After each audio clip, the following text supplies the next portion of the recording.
a tún kú ojúmọ́ lénìí, a kú ojúmọ́ rí tó mọ gbogbo wa. Ọ̀dẹ̀dẹ̀ odò bí ń bẹ̀ yẹn, akíkanjú ọmọ lèmi tí ṣe bí akọni. JCMC Ayọ̀dèjì Sodiq Ọlálékan lèmi ń jẹ́. Ọmọ wọn nípọnrin pọ́dà ọkọ̀ gbogbo ìlú ńlá. Èmi á sì máa sọ pé bí ìlú bá tóbi tó ju China lọ lágbàáyé, ìlú dáàdì títí tèmi lọ̀gá gbogbo wọn.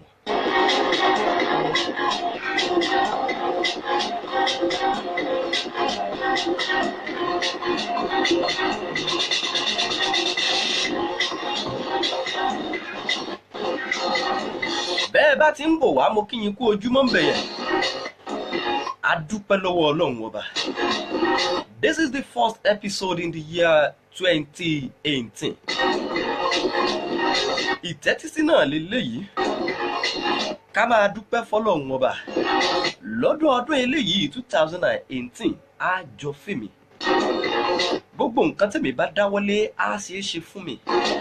Àní gbogbo nǹkan tí mo bá ti ń nawọ́lé, tí mo bá ti ń rankàn sí, á máa rọrùn fèmí àti gbogbo ẹ̀yin èèyàn tó ń wò mí.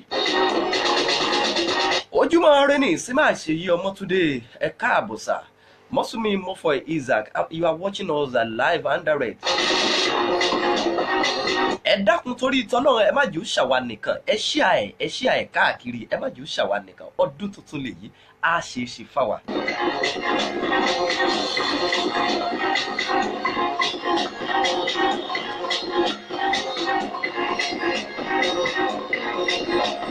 Mo ní ìgbà a máa gbára rẹ̀ sílẹ̀, ìgbà a máa gbára ẹ̀ lọ́wọ́ ẹ̀dá. Ìlọ́mọ aráyé ṣe máa ń pa á lówe wípé ìgbà kan ò tọ́ lọ bí òréré. Wọ́n á sì máa sọ wípé ayé ò tọ́ lọ bí ọ̀pá àbọ̀. Ọdún 2017 ó ti tún lọ náà nìyẹn o. A ti wà nínú brand new year. Ọdún tuntun lèyí. Èmi á sì máa sọ lọ́pọ̀ ìgbà. Màá máa sọ wípé ọdún ò yàtọ̀. Àsìkò kan ò yàtọ̀. Àwa ẹ̀dá àti ìgbésẹ̀ tẹ̀dá ń gbé nínú ayé òun nìkan ló máa ń yàtọ̀. Òun gangan lẹ̀dá ò bá máa pè lọ́dún. Oh, my long time friend, Saidat Abdulrahim. Well done, sir. JCMC Ayọ̀dèjì. Please call me after this show. Thank you, my long time friend. We finished together in Kwara State College of Education, Oru. Good morning, ma. All the way from United States of Ọ̀ṣun, ìpínlẹ̀ Ọmọlúàbí.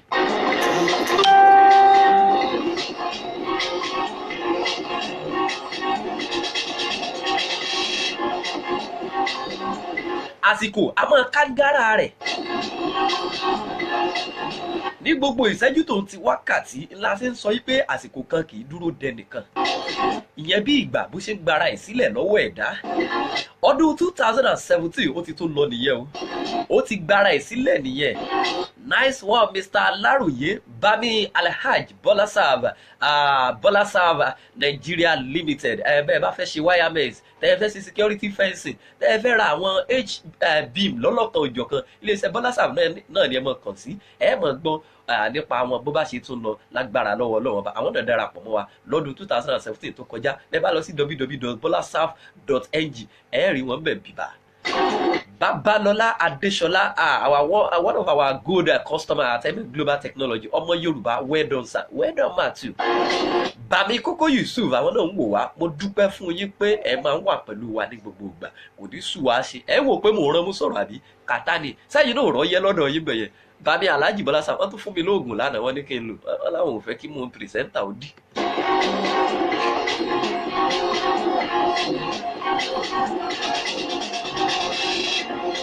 Mo ní bó bá wu ìgbà, a sọ ìgbà dẹ̀rọ̀ fẹ́ dà. Bó bá sì wu àsìkò, ajé kásìkò kó máa yẹ èèyàn. Bó bá wu ìgbà sẹ́, a sọ wípé òun fẹ́ kọ ẹ̀yìn sẹ́dá. Lágbára lọ́wọ́ Ọlọ́run ọba. Lọ́dún 2018 tèmi wà yìí àti tẹ̀yin wà yìí. Ìgbà á jọ fún wa. ìgbà ò ní kẹ̀yìn sí wa lágbára lọ́wọ́ Ọlọ́run ọba àsìkò ò ní kẹ̀yìn sí wa. Kí làwọn nǹkan tó o gbọ́dọ̀ tó o ní láti mọ̀ lọ́dún 2018 tá a wáyé lásìkò púpọ̀ bó bá jẹ́ bí ìṣẹ́jú 15 péré náà la lè bára wa jọ ṣètò tèmi àjọ bára wa sọ̀rọ̀ nítorí pé people don't have subscription in Nigeria is one of our limitations in Nigeria but torí àwọn tí ó tún mọ̀ wò wá torí àwọn míì tán wò wá láwọn orílẹ̀-èdè tó jẹ́ pé ó jọ fún wọn láwọn orílẹ̀-èdè tán rí dátà àwọn èèyàn complain wọn ní pírẹsẹ́ńtà àìrí dátà Oṣòyè rẹ̀ yìí lágbára lọ́wọ́ Ọlọ́run ọba lọ́dún 2018 yìí àwọn wà lára àwọn tí ó mọ̀ bùjẹ́ bùdànù bámi Fiwa Wúde Michael ẹ má pè mo bá yín lóye mo sọ̀yájú powerful engineer wọ́n ní well done bro well done sir. What do you have to know in 2018 that will make you achieve success in this 2018? Maybe you can write it down. This is another dimension of me. Àṣèbó àtúnṣe Yorùbá. Number 1, ṣé ẹ ti mú gègé àrà náà ni ẹ mú gègé yín ẹ mọ̀ kọ́lẹ̀. Make sure in this 2018 that you make peace with your past so that it doesn't spoil your present. Make peace with your past so that it doesn't spoil your present. Kí làwọn experience tí ọdún 2018 ọdún 2017 tó ti mú wá bá ọ? Kí làwọn ìpèníjà tó ti kojú lọ́dún 2017 tó tún wá wò pé tí kìí ṣe wípé kíní yìí ó ti tún bá mi wọ ọdún 2018 nílé Make peace with your past so that it doesn't spoil your present. Má jẹ́ kí àná rẹ má jẹ́ kó bà òní rẹ jẹ́. Má jẹ́ kí àwọn ìrírí ayé rándanrandan àwọn ìgbésí ayé jákujàku tó o ti rí yẹn nínú ọdún 2017 má jẹ́ kó tún bá ọwọ́ ọdún eléyìí nǹkan tó ń pè lọ́dún gangan nìyẹn. Kí làwọn ìwà tó ń wù, kí làwọn ìgbésẹ̀ tó ń gbé tó ti wò wípé àwọn ìgbésẹ̀ yìí tí mo ń gbé yìí àwọn nǹkan yìí ò dáa ó yọ kí n jùlẹ̀. Kí làwọn nǹkan tó jẹ́ pé mò ń ṣe ní nǹkan dáadáa tó yọ kí n tún máa ṣe lọ́dún 2018 tó tún jẹ́ kí n máa tẹ̀síwájú sí. Make peace with your past so that it doesn't spoil your present. Àkọ́kọ́ nìyẹn.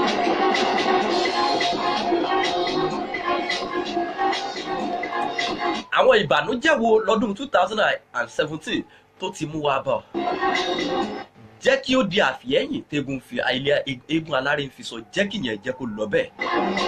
Jẹ́ kó bọ́dọ̀ lọ máa gbégbé ayé tuntun. This is another brand new year. Ìgbà tá a bá ti tún rí bí oṣù méjì sísìn á tún sọ pé ọdún 2018 ó ti tún parí lọ nìyẹn. 2018, this is number 2. What others think of you is none of your business. Kí lẹ wò wípé àwọn èèyàn lè máa sọ nípa rẹ̀? What are people think of you? What are they thinking about you? Kí ni wọ́n wò wípé wọ́n tiẹ̀ ń sọ nípa rẹ̀? Kí làwọn okòwò tí wọ́n ń ṣe lọ́dún 2017 tó wá wò pé ọ̀bọ ó dàbí pé máa tẹ̀síwájú lórí àjò yìí o, ó dàbí pé máa tún máa tẹ̀sọ́mọ́ o. Ọ̀gá, what other people think of you is none of your business. Kò sí nǹkan yòówù tán bá lè máa wò ó sọ, kò sí nǹkan yòówù ìwọ ní lọ́kàn ara rẹ wípé gbogbo nǹkan tó mẹ́ẹ̀dá tán bá wù kán máa sọ síwọ nínú ọdún 2018 yìí, ìwọ kàn máa fi ṣoṣo, ìwọ máa fi para, ọmọ tẹ̀síwájú, wàá máa progress ní tiẹ̀ ni. What others think of you is none of your business. Make it none of your business. Don't let it define you. Define your life by yourself.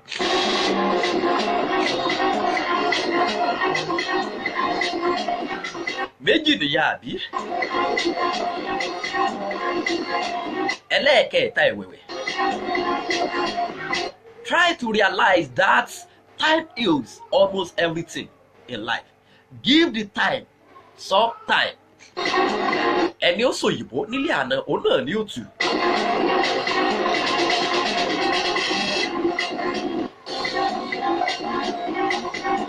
Ìgbà a máa gbára ẹ̀ sílẹ̀. Mo ti kọ́kọ́ sọ yẹn síwájú ńgbà tá a bẹ̀rẹ̀ ètò. Ṣùgbọ́n gbogbo ìpèníjà gbogbo nǹkan yòówù tó bá àti lè máa kọjú lọ́dún 2017 gbà wípé àsìkò ní gbogbo nǹkan. Ìgbà lásọ, ìgbà lèwù, ìgbà lòdèrè kókò nílé Ìlọrin àwọn tó dára fún lọ́wọ́lọ́wọ́ lọ́dún 2000 àwọn tó ti dáa fún lọ́dún 2017 yẹn àwọn tó ti ń dáa fún lẹ́nu ìwọ̀nba bí ọjọ́ mẹ́rin tá a ti bẹ̀rẹ̀ ọdún 2018 máa mọ̀ wípé àsìkò títí tiẹ̀ náà ń bọ̀ wá gbà lọ́kàn ara rẹ wípé ọdún 2018 tó wà yìí àsìkò títí tiẹ̀ ni gbà wípé àsìkò tí wàá ní ìtẹ̀síwájú àsìkò tí wàá ní ìlọsíwájú àsìkò tí wàá ṣoríire máa gbà wípé àsìkò náà òun ló ti wà yìí máa gbà wípé ọdún náà òun ló ti wà yìí ẹ̀ fún ọdún 2018 yìí fún lásìkò díẹ̀ má kánjú má ṣe wàràwéré ìwà àwara tó jẹ́ pé yóò máa mú ọ kojúbọ tí ò yọ kó kojúbọ tí yóò máa mú ọ náwọ́lé tí ò yọ kó náwọ́lé máa ra agbègbè sí ayé títí tiẹ̀ pẹ̀lú rọrùn ó sì máa fún àwọn àkókò táyé bá mú bá ọ máa fún wọn ní àsìkò kọ̀ọ̀kan. Time heals almost everything in life. Give the time some time. Tí à ń gbìyànjú láti sọ fún wa náà wípé rọra fásìkò tó fẹ́ láṣeyọrí yẹn máa fún lásìkò díẹ̀. This is another brand new year. Redefine yourself. Give it time. Give it time. Give 2018 some time. The next 2 to 3 months. Máa wí pé kí làwọn ìgbésẹ̀ tó yọ kí n gbé, kí làwọn ìlànà tó yọ kí n là kalẹ̀. Òtítọ́ Ọlọ́run ọba nìkan ló máa ń plan fẹ́ dà o. Ṣùgbọ́n ìwọ náà ní plan gidi fúnra ara rẹ̀. Ó dẹ̀ fún lásìkò tó yẹ àti èyí tó tọ́. Ẹlẹ́ẹ̀kẹ́rin ẹ̀wẹ̀wẹ̀. Gbà lọ́dún 2018 tó wà yí pé no one is the reason of your happiness except you yourself. Ẹnì kankan tó lè fún ọ ní ìdùnnú òsì nínú ọdún 2018 tó wà yìí o àyàfọ́ náà wọba àyàfi ìwọ nìkan ṣoṣo. Má jẹ́ kí anybody má wojú ṣe wọ́n máa tẹ̀síwájú tiẹ̀ má tiẹ̀ wojú wọn rárá wọ́n máa tẹ̀síwájú máa gbégbèsè ìtẹ̀síwájú kó o sì máa gbà wípé anybody tó lè Ọlọ́run ló lè fún ni láyọ̀ ènìyàn ò lè fún ni láyọ̀ kó pẹ́ bó pẹ́ títí o akóló ló àpè bàbá ọba òkè ló láyọ̀ púpọ̀ lọ́dọ̀ máa gbà bẹ́ẹ̀ olórin kan ló kọrin yẹn Tọ́pẹ́ Àlàbí kọ́ yẹn Ọlọ́run ọba nìkan ló lè fún ni láyọ̀ Ọlọ́run ọba nìkan ló lè jẹ́ ní ó láṣeyọrí Ọlọ́run ọba nìkan ló lè jẹ́ kéèyàn orí oore rẹ̀ gbà oore rẹ̀ ó wà lọ́wọ́ Ọlọ́run ọba òtítọ́ ó lè wà lọ́dọ̀ àwọn èèyàn náà o nítòótọ́ ṣùgbọ́n káwọn èèyàn yẹn ká tó lè ronú kàn wípé oore yẹn àwọn fẹ́ fún ẹ Ọlọ́run ọba mi nìkan ni ó sọ sí wọn lọ́kàn wípé ó yá ẹ lọ sí lágbájá lóore lórí gbogbo tá a dé yìí gbogbo olóore mi lọ́dún 2018 yìí tó gbogbo yín tẹ́ ẹ bá ń tò gbé ẹ máa tají o ní kíákíá kẹ́ ẹ máa forí èmi lé mi lọ́wọ́ torí lọ́dún yìí èmi ò gbàre ní ti tèmi. Mo ní gbogbo nǹkan tó bá wù gbogbo iṣẹ́ yòówù tó bá wù ó máa ṣe gbogbo ìrìn àjò tó bá wù kó o fẹ́ máa tẹ̀ kó o fẹ́ máa dáwọ́lé lórí máa gbà wípé ìwọ ló ná ìdùnnú rẹ o ìdùnnú rẹ ò sí lọ́wọ́ anybody ìdùnnú rẹ ó wà lọ́wọ́ rẹ lọ́dún yìí kó o sì ṣiṣẹ́ lé kó o ṣiṣẹ́ tọ̀ ní takuntakun lẹ̀. Ẹlẹ́ẹ̀karùn ẹ̀wẹ̀wẹ̀ méje là á fúnra wa lẹ́ni tó bá ṣe é wù bó bá ṣe é ṣe lágbára lọ́wọ́ Ọlọ́run ọba. Number 5, don't compare your life with others. You have no idea what their journey of life is all about. Don't compare your life with others. You have no idea what their journeys of life is all about. Má fi gbésí ayé rẹ, má fi wé ti tọmọ ẹlòmíì. Má fi ara rẹ wé ẹnì kankan. Má fokó òwò rẹ wé ti tẹlòmíì. Má fi iṣẹ́ rẹ má fi wé tẹlòmíì. Don't compare your life with others. Má fara rẹ wé ẹnì kankan nítorí pé ìwọ ò mọ nǹkan tí ìrìn àjò ayé títí wọn ó mọ nǹkan tó ní ṣe pẹ̀lú ìrìn àjò títí tiẹ̀ ìrìn àjò ayé wọn oníkálùkù ló ní ìrìn àjò tó wá gbé nílé ayé títí tiẹ̀ oníkálùkù ló ní ipa tọ́lọ́run bá àmì ní kó wá kó má wà lọ́dún 2018 yìí gbà wípé ìrìn àjò gbésí ayé rẹ ìrìn àjò ìṣoríire rẹ ó wà lọ́wọ́ rẹ gbà wípé o ò nídìí láti máa fi ayé títí tiẹ̀ láti máa sọ lágbájá rẹ̀ ti ṣoríire báyìí lágbájá ti ṣe nǹkan báyìí jẹ́ kémi náà ṣe no ra la ọ̀nà fúnra ara rẹ ra máa tọ̀ kó o sì máa ṣiṣẹ́ tọ̀ kó o sì máa fàdúrà kó o máa fi tì Ọlọ́run ọba mi kì í jẹ nígùn. Don't compare your life with anybody else. Number 6, stop thinking too much. It is all right sometimes not to know all the answers sometimes. Ìrònú ò dá nǹkan o. Ìrònú kì í fúnni láyọ̀. ìrònú ìbànújẹ́ ló tún máa mú wá sílé ayé ẹni.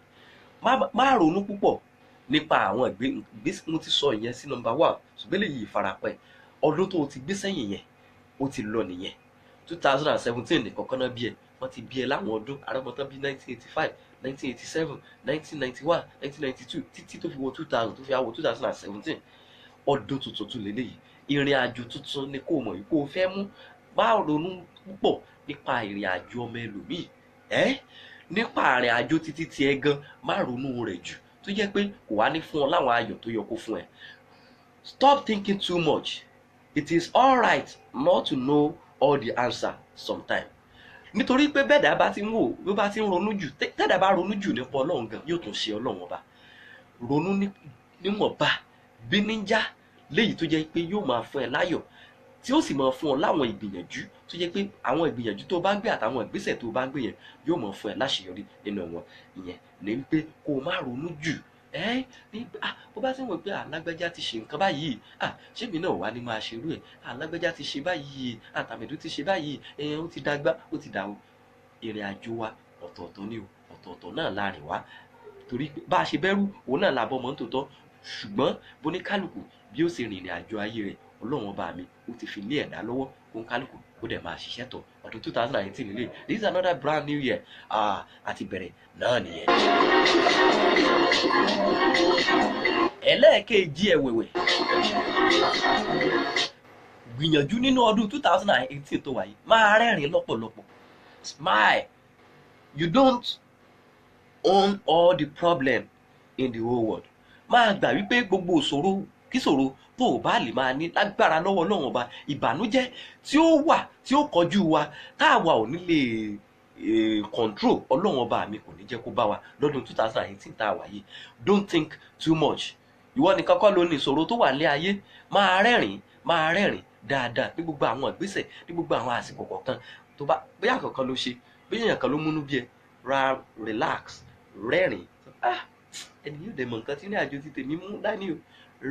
Máa rẹ́rìn lọ́pọ̀ ìgbà, torí pé àwọn scientists wọ́n jẹ́ ó yé wa pé bí èèyàn bá lè máa rẹ́rìn láwọn àkókò kọ̀ọ̀kan, ẹ máa rí i pé ẹni tó bá fún ojú pọ̀ ó máa dàbí pé ẹni tán so pa ni. Ṣùgbọ́n àwọn tó bá rẹ́rìn, àwọn ìṣòro míì gan tó bó ṣe rẹ́rìn yẹn, àwọn scientists wọ́n jẹ́ kó yé wa pé ó ti fi ààyè sílẹ̀ láti mú àlàáfíà wá sínú ayé rẹ̀ nìyẹn. Ọdún 2018 láwa yìí, máa rẹ́rìn lọ́pọ̀ ìgbà. Oníyàn ṣe ọlọ́kàá ṣe, ẹ̀yin náà tẹ ẹ rọ́jú bá wa jẹ́ àdúpẹ́ lọ́wọ́ yín o. Gbogbo ẹ̀yin èèyàn tẹ́ ẹ ti darapọ̀ mọ́ wa, àdúpẹ́ lọ́wọ́ yín gidigidi. Àfẹ́já yín tàn mọ́ náà ló jẹ́ ká wá. Òjòjò ń ṣògùn ara ọ̀tọ̀ ọ̀fẹ́ lè, ṣùgbọ́n ọdún tuntun láwa yìí, kàtá ni, afẹ́rẹ́ ni, ọyẹ́ ni, òun náà ni. Àdúpẹ́ lọ́wọ́ Ọlọ́run ọba tí dúró tini tójú kì í fi tini. I still remain my humble self. Olùpọ̀ àlá ìlú ni mi mo lé téńté mo mú jọba, mo falára, mo fi joyè mọ̀ jẹ. Èèyàn tó bá ṣolúpọ̀ pẹ̀lẹ́ wọn á lówó, èèyàn tó bá ṣolúpọ̀ pẹ̀lẹ́ wọn á bímọ, èèyàn tó bá ṣolúpọ̀ pẹ̀lẹ́ ọ̀rọ̀ wọn àtòrò bí omi àfàárọ̀ pọ̀, omi àfàárọ̀ tó pọ̀n tòrò kò tòrò bí omi ìyálẹ̀ ta. Ọ̀pọ̀lọpọ̀ iléeṣẹ́ wa èdè Yorùbá tí wọ́n ń darapọ̀ ọmọ wa lọ́jọ́ mẹ́jọ tó ń ṣe agbátẹrù wa. Ọ̀pọ̀lọpọ̀ iléeṣẹ́ Ayolas Multimedia Concept. Keep watching out for something special in this 2018 láti iléeṣẹ́ Ayolas Multimedia Concept. Ìyẹn moment with JCMC òun náà la pé yóò ṣẹlẹ̀ live and direct. Ọ̀pọ̀lọpọ̀ gbogbo yín, ọ̀pọ̀lọpọ̀ gbogbo ẹ̀yin èèyàn tẹ́ ẹ ti darapọ̀, tẹ́ ẹ ti wò wá o. Lọ́dún 2018 tá a wà yìí yóò ṣe é ṣe fún wa, yóò yẹ wá, kò ní yẹ ẹ́ lẹ̀ lágbára lọ́wọ́ Ọlọ́run ọba. Ẹ fẹ́ ṣe wẹ́bsáìtì yín, ẹ fẹ́ polówó ọjà yín lórí rédíò, ẹ fẹ́ káwọn èèyàn mọ̀ nípa yín bó ṣe ń lọ lórí íńtánẹ́ẹ̀tì ni, lórí rédíò, lórí TV ni. Ẹ máa kàn sí iléeṣẹ́ Ayolas Multimedia Concept lórí 080 36 48 15 56 080 36 48 15 56. Ẹ fẹ́ design website yín, ẹ fẹ́ káwọn èèyàn mọ̀ nípa yín, ẹ fẹ́ mọ̀ kán mọ̀ bó ṣe ń lọ, ẹ máa kàn sí wa lágbára lọ́wọ́ Ọlọ́run ọba. A tó jọ pàdé lọ́jọ́ mẹ́jọ, títí ọjọ́ mẹ́jọ tá a tó jọ pàdé. Ìpàkọ́ ògbọ́sùtì inú rere báyìí ó jẹ́ ni ojú tìró lọ.